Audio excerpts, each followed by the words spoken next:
નમસ્કાર, જય હિન્દ, જય જય ગરવી ગુજરાત. હું હેમંત મકવાણા, આમ આદમી પાર્ટી, ગીર સોમનાથ. આજે ખાસ વિડીયોમાં આપણી સાથે મુલાકાત કરવા આવ્યો છું મિત્રો, અને આજના જે ખાસ વિષય ઉપર ચર્ચા કરવા આવ્યો છું તમારી સાથે. તો અંત સુધી આપણી ચેનલ ઉપર જોડાઈ રહેજો અને અવનવી જાણકારી છે તે તમને મળતી રહેશે મિત્રો. અને આવા જ કંઈક નવા અને ઓથેન્ટિક વિડીયો સાથે તમને મળવા આવ્યો છું મિત્રો. અને આજે થોડી ઘણી ચર્ચા કરીશું મિત્રો કે આપણા ગુજરાતની અંદર ઘેડ પ્રદેશ અને ઘેડ પ્રદેશની અંદર લગભગ કેટલાય સમયથી ચાલી રહેલી સમસ્યાઓ ખેડૂત મિત્રોને ખૂબ જ પરેશાનીઓનો સામનો છે તે લગભગ કરવો પડતો હોય છે. આ સમસ્યાના કારણે નિવારણ કરવા માટે લગભગ આજે કેટલા સમયથી ઘેડ પ્રદેશની અંદર આમ આદમી પાર્ટીના નેતાઓ દ્વારા એક યાત્રા ચલાવવામાં આવી રહી છે. ઘેડ પ્રદેશ એટલે શું? તો ઘેડ પ્રદેશ એટલે કે આપણે વેરાવળ છે, કેશોદ છે, બામણાસા છે, આ વચ્ચેનો જે વિસ્તાર છે તેને આપણે ઘેડ પ્રદેશ કહેવામાં આવે છે. અને ઘેડ પ્રદેશમાં જે ખેડૂતો છે તે લગભગ ચોમાસાની અંદર જે એમના ખેતરોની અંદર પાણી ભરાઈ જતું હોય છે અને આ ખેડૂતોને ખૂબ જ પરેશાનીઓ થાય છે. કાં તો તે ચોમાસાનો પાક નથી લઈ શકતા, ન તે શિયાળાનો પણ પાક નથી લઈ શકતા. આ સમયની અંદર જે ખેડૂતોનો જે વિરોધ ચાલી રહ્યો છે તે અંતર્ગત આજે એક ખાસ જનસભાનું આયોજન કરવામાં આવ્યું છે. અને આજે આ યાત્રાનો છે ને તે અંતિમ દિવસ છે. આજે છેલ્લો દિવસ છે ને આ યાત્રા છે તે આજે પૂર્ણ કરવામાં આવશે બામણાસા ખાતે. અને બામણાસા ખાતે એક જનસભાનું આયોજન કરવામાં આવ્યું છે. અને આ આયોજનની અંદર તમામ ખેડૂતોને હાજર રહેવા છે તે નમ્ર વિનંતી કરું છું, અપીલ કરું છું. અને જે આપણા જ પ્રશ્નો છે તો આપણે તેમાં હાજર રહેવું જોઈએ. અને આપણા માટે જે લડાઈ લડી રહ્યા છે તો તેનો સાથ સહયોગ અને સપોર્ટ કરવા તમામ મિત્રોને હું અપીલ કરું છું. અને જે આ સમસ્યાનું નિરાકરણ થાય તે માટે આપણા ખેડૂત ભાઈઓને સારી રીતે ખેતી કરી શકે, સારો પાક લઈ શકે, એ માટેથી આજે એક જનસભાનું આયોજન કરવામાં આવ્યું છે. અને આજે લગભગ 11 વાગે આપણા જે લોકસભા સાંસદ છે સંજયસિંહ, તે લગભગ 11 વાગ્યાની આસપાસ દીવ એરપોર્ટ ઉપર આવવાના છે. અને આપણા ગુજરાત પ્રદેશ અધ્યક્ષ છે તે પણ આજે ઈશુદાનભાઈ ગઢવી તે પણ એરપોર્ટ ઉપર આવવાના છે. તો તેમનું સ્વાગત પણ કરવા જવાનું હોવાથી બરાબર. અને ત્યાંથી સીધા જ તે ઘેડ તરફ પ્રયાણ કરશે. અને આ ઘેડ પ્રદેશની અંદર એક સભાનું બામણાસા ખાતે એક વિશાળ આયોજન કરવામાં આવ્યું છે. તે સભામાં ઉપસ્થિત રહી અને તમામ લોકો છે તે આ સભાની અંદર હાજર રહેશે.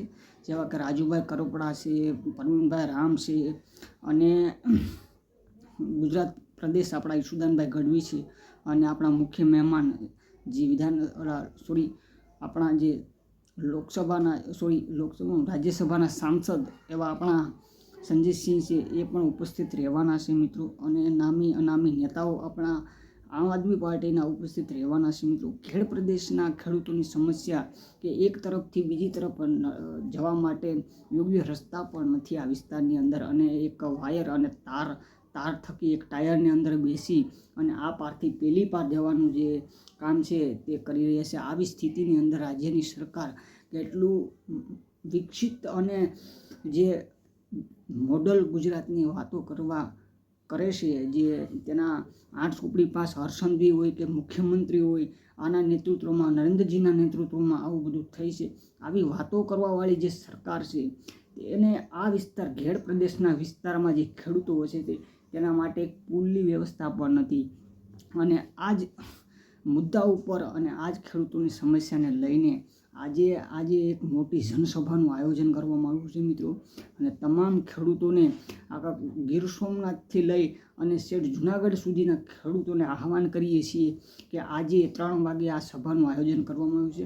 અને મોટી સંખ્યામાં આપણા ખેડૂત મિત્રો છે તે હાજર રહી તેવી બધા મિત્રોને અપીલ કરીએ છીએ મિત્રો. અને આ જે સભા છે તે એક સારામાં સારી થઈ શકે અને સરકાર સુધી જે આપણો જે મેસેજ છે તે પહોંચી શકે. અને સરકારની અંદર એક ખેડૂતો માટે દયા ભાવ જાગે અને ખેડૂતોની સમસ્યાનું નિરાકરણ કરે એવી અમારી માંગણી છે મિત્રો.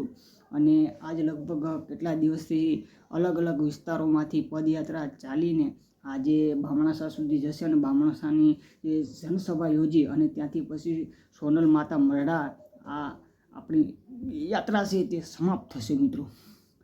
એટલા જ માટે આજે આ વિડીયો બનાવવાનો આવ્યો છું મિત્રો. અને જેને આપણે જેને મત દીધા છે, જેણે ખેડૂતોની માટે વાતો કરી છે, જે આજે ખેડૂતોની સમસ્યાઓના નિરાકરણ માટે કાંઈ પણ વસ્તુ કરી રહ્યા નથી. ધારો કે હમણાં 2-5 દિવસ પહેલાં સંદેશ આવ્યો હતો કે કપાસ છે તે બહારથી લાવવામાં આવશે, બરાબર. તો આપણા જે ગુજરાતના ખેડૂતો છે, જે કે ભાવનગર, સુરેન્દ્રનગર સાઈડ ખૂબ જ ઉત્પાદન થાય છે કપાસનું, આવા લોકો જે છે તે બહારથી કપાસ આયાત કરશે તો આપણા ગુજરાતના ખેડૂતોને શું મળશે? કપાસનો યોગ્ય ભાવ મળશે? નહીં મળે. અને આજે 5 વર્ષ પહેલાં પણ કપાસનો ભાવ કેટલો હતો તો કે 1200, ને આજે પણ 1200 રૂપિયા છે. જ્યારે કોંગ્રેસની સરકાર હતી ત્યારે 1200 હતા, આજે પણ 1200 છે. આજે વધ્યું છે કે શું? તો કે ડીએપીનો ભાવ વધ્યો છે, અમુક ખાતરોના ભાવ વધ્યા છે, ડીએપી, એપી, દવાઓ રસાયણોના ભાવ વધ્યા છે. છતાં પણ ખેડૂતના જે માલ છે, તેનો સામાન છે, તેનો યોગ્ય ભાવ આ સરકાર આપી નથી શકતી મિત્રો. આ સરકાર ખાલી ઉદ્યોગપતિની છે, ખેડૂતોની સરકાર નથી. આ વિરોધી સરકાર છે, ખેડૂત વિરોધી સરકાર છે મિત્રો. એટલે તમામ મિત્રોને આજે આ વિડીયોના માધ્યમથી કહું છું કે આપણે આ સભાની અંદર હાજરી આપીએ, માતા બહેનો બધાય ઘરના વડીલો, અને આ સભાની અંદર આપણે હાજર રહીએ મિત્રો, એવી બધાને ખાસ અપીલ કરું છું. અને આ વિડીયો એટલા માટે જ આ બનાવવાનું કારણ છે મિત્રો કે સમસ્યાનું નિરાકરણ જે આવે છે, અને આપણી ચેનલ ઉપર પણ કોઈ પણ ખેડૂતોને કોઈ પણ સમસ્યા હોય તો આપણો ચેનલનો કોન્ટેક્ટ કરી શકે છે મિત્રો. આપણે તેમને ખેડૂત મિત્રોને, વિદ્યાર્થીઓને તમામના પ્રશ્નો આપણે ઉઠાવીએ છીએ મિત્રો. અને તો તમે 100% અમારો કોન્ટેક્ટ તમે કરી શકો છો. યુટ્યુબ ચેનલની અંદર મારો કોન્ટેક્ટ નંબર પણ આપેલો છે, તમે સંપર્ક કરી શકો છો મિત્રો. અમે 100% તમારા પ્રશ્નોનું નિરાકરણ કરીશું. ચાહે સરકાર સામે લડવાની જરૂર પડી તો લડીશું પણ ખરા. અને જે પણ વ્યક્તિ કે જે પોતાના હક માટેની લડાઈ લડશે તેના સહયોગમાં અમે પણ આવીશું મિત્રો. એટલે કોઈ પણ ખેડૂતોને ડરાવવાનો કે કોઈ પણ ડરવાની કે ધમકાવે તો કોઈને ડરવાની જરૂર નથી. અમે તમારા સાથે ખંભોથી ખંભો મિલાવી અને આમ આદમી પાર્ટીના એક ગુજરાતના એક લોકો તમારી સાથે અડીખમ ઊભા છે મિત્રો. તો તમામ ખેડૂત મિત્રોને પોતાના પ્રશ્ન માટે અવાજ ઉઠાવો, યુવાનો અવાજ ઉઠાવો. શહેરમાં રહેતા લોકો, આજે ઘણા એવા શહેરો છે તેની હાલત, એના રસ્તા ખરાબ થઈ ગયા છે. આજે ડર લાગે છે, કેમ કે ક્યાંક બોલીશું, ક્યાંક અમારી ઉપર FIR થશે, આ થશે, તે થશે. એના માટે આજે લોકો કાંઈ પણ બોલતા નથી. એટલે એવા લોકોને હું એમ કહું છું કે તમે પોતાની અંદર હિંમત રાખી અને સરકાર સામે સવાલ કરો, એના ઉપર સવાલ કરો, બરાબર છે. અને એનો વિરોધ કરો, વિડીયો બનાવો, વાયરલ કરો, અને ત્યારે જ સરકારને અંદર ખબર પડશે, બરાબર છે મિત્રો. તો આજના વિડીયોની અંદર ખાસ, અને આ આપણો વિડીયો સારો લાગ્યો હોય તો શેર, લાઈક અને સબસ્ક્રાઈબ કરી દેજો, જેથી કરીને અને વધુ લોકો સાથે આ વિડીયો છે, આ મેસેજ છે તે શેર થઈ શકે.